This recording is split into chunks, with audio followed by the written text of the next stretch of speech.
এদিকে গতকাল মহাকুম্ভে পদপিষ্ট হয়ে মৃত্যু ঘটনার পরেই কিন্তু মহাকুম্ভে আঁটোসাঁটো করা হয়েছে নিরাপত্তা ব্যবস্থা। বিপদে পরে এই ঘটনা সেখানে নিরাপত্তা আরও বাড়ানো হয়েছে। কোটি কোটি মানুষ সেখানে গিয়েছেন পুণ্য স্নান বা পুণ্য লাভের আশাতে।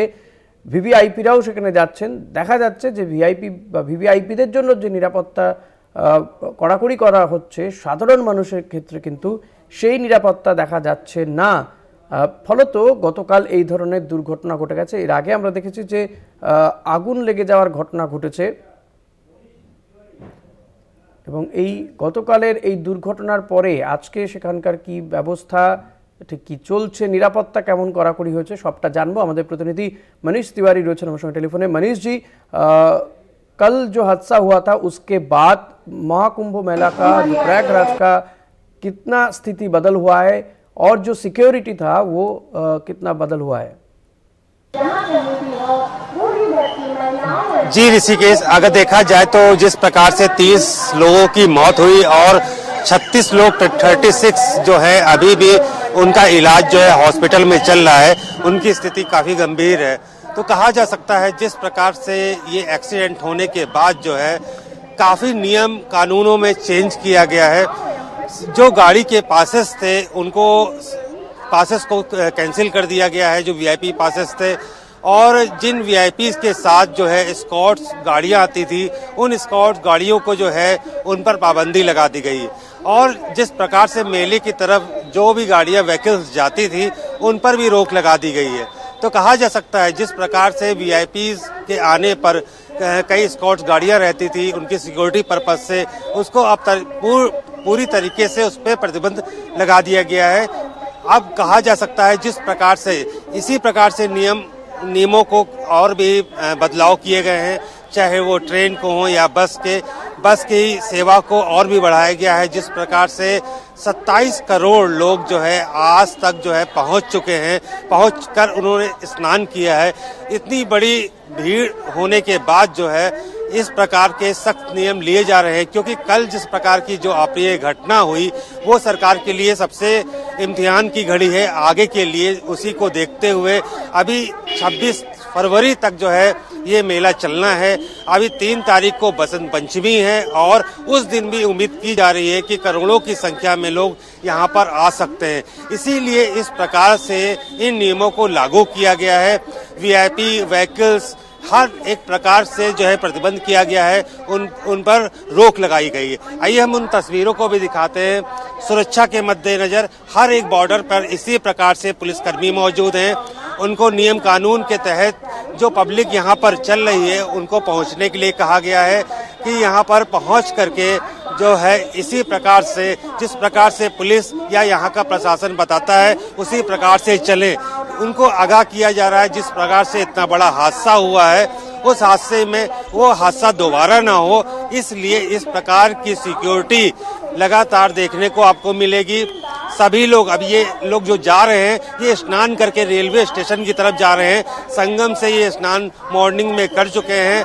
हालांकि जिस प्रकार से जो नियम कानून है, प्रशासनिक अधिकारी हैं, डीजीपी आज यहाँ पर मौजूद हैं, उनके द्वारा पूरे सिक्योरिटी पर्पज से कई नियम कानून ऋषिकेश बनाए गए हैं। जी मनीष जी, हम आपसे जानना चाहेंगे, जो कल हादसा हुआ था उसके बाद बहुत सारे लोग, अभी उन लोगों को कोई भी इंफॉर्मेशन नहीं मिल रहा है। हमारे बांग्ला से भी बहुत सारे लोग गए हैं, जिन लोगों को भी अभी तक खोज नहीं मिल रहा है।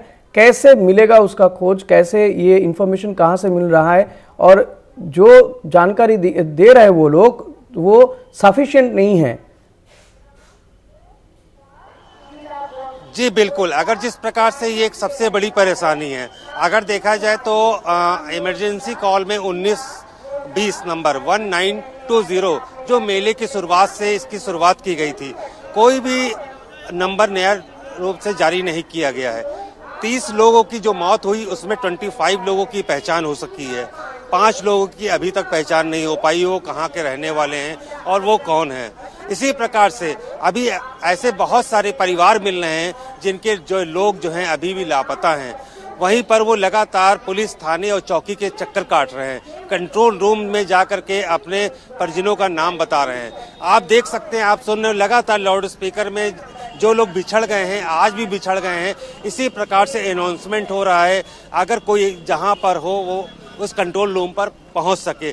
तो हालांकि जिस प्रकार का ये हादसा है, बहुत ही गंभीर, बहुत ही बड़ा हादसा है। 90 लोग इंजर्ड हुए थे और 30 लोगों की डेथ हुई और 36 का अभी कंटिन्यूअस हॉस्पिटल में उनका इलाज भी चल रहा है।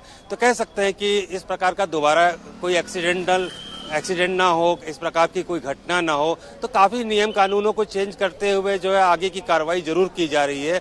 और कह सकते हैं कि पुलिस भी प्रयास कर रही है, लेकिन जिस प्रकार से प्रयागराज के इस कुंभ मेले में जो है भीड़ उमड़ी हुई है, जिस प्रकार से करोड़ों की 27 करोड़ 41 लाख लोग जो है अब तक यहाँ पर संगम में पहुँच करके स्नान कर चुके हैं, तो माना जाए कि बसंत पंचमी के बाद और 26 फरवरी तक ये संख्या 50 करोड़ से भी ऊपर जा सकती है। संगम में आज स्नान करने दे रहे हैं पुलिस प्रशासन के खोले हुए हैं।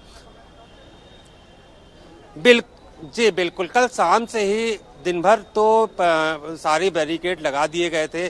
जिस प्रकार से जहां पर भगदड़ हुई थी तो सभी वहां पर काफ़ी सामान फैला हुआ था, काफ़ी तरीके से वहां की स्थितियां बिगड़ गई थी। उन स्थितियों को सुधारने में कई घंटे लगे वहां पर पुलिस प्रशासन को। जब वहां पर सुधार हो गया तो करीब 5 बजे के आसपास जो है लोगों को जो यहाँ पे बॉर्डरों को बंद कर दिया गया था। जो हम आप देख सकते हैं मेरे पीछे, ये यही बॉर्डर है जो संगम की तरफ जाता है। इसी रास्ते से जो लोग संगम की तरफ जाते हैं स्नान करने के लिए, ये बॉर्डर कल शाम को खुला था भगदड़ होने की और एक्सीडेंट की घटना होने के बाद। तो कह सकते हैं कि ये घटना जो है सरकार के लिए बहुत ही बड़ा सवाल है। इसको लेकर के सुप्रीम कोर्ट तक मामला चला गया है, वहां पर भी याचिकाएं डाली गई हैं कि वीआईपीज को यहां पर आने से रोका जाए, फोर्सेस को और बढ़ाया जाए, लोगों को सिक्योरिटी दी जाए। तो इस सुप्रीम कोर्ट के पास भी आज याचिका डाली गई है। अब सुप्रीम कोर्ट क्या निर्देश देता है वो भी देखने वाली बात होगी। पीएम लगातार जो है मुख्यमंत्री से बात कर रहे हैं, कल भी उन्होंने कई बार बातचीत की, क्योंकि इतना बड़ा हादसा जो है किसी को उम्मीद नहीं थी और अभी भी कई लोग लापता हैं। ये संख्या जो डेथ हुई है, ये संख्या और भी बढ़ सकती है।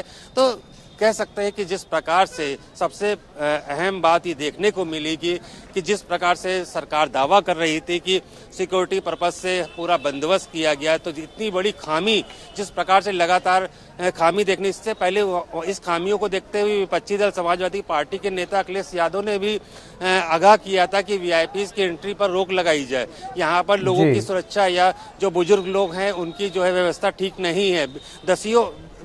कम से 20,000 करोड़ के आसपास का सरकार ने यहाँ पर खर्चा किया है, लेकिन उसके बावजूद भी सचेत करने का विपक्षी दल लगातार जो है इस पर सवाल भी उठा रहे थे। लेकिन वही हुआ जो कल देखने को मिला, इतना बड़ा हादसा देखने को मिला। हालांकि अब संवेदनाओं के अलावा और कुछ नहीं है। जो भी परिवारों के लोगों की डेथ हुई है तो उनको अब सरकार क्या मुआवजा देती है, क्या उनके लिए आगे क्या कदम उठाती है, अभी तक इसका भी निर्णय सरकार के द्वारा नहीं लिया गया है। तो कह सकते हैं कि मुआवजा कितना देना चाहिए, क्योंकि जो भी स्थिति बिगड़ी है तो इतनी बड़ी भीड़ थी और सिक्योरिटी या किसी प्रकार की जो यहाँ पे बंदोबस्त होना चाहिए, वो कहीं ना कहीं इसमें बहुत बड़ी खामियां भी देखने को मिली। जी बहुत बहुत शुक्रिया मनीष जी। কথা বলছেন আমাদের প্রতিনিধি মনীষ তিওয়ারির সঙ্গে, প্রয়াগরাজ থেকে সরাসরি ছিলেন। গতকাল যে দুর্ঘটনা ঘটেছে তারপরে কিন্তু মহাকুম্ভের নিরাপত্তা আরও বাড়ানো হচ্ছে, আঁটোসাঁটো করা হচ্ছে নিরাপত্তা, যদিও সঙ্গমে স্নান করতে দেওয়া হচ্ছে। গতকাল ঘন্টা কয়েক কিন্তু এই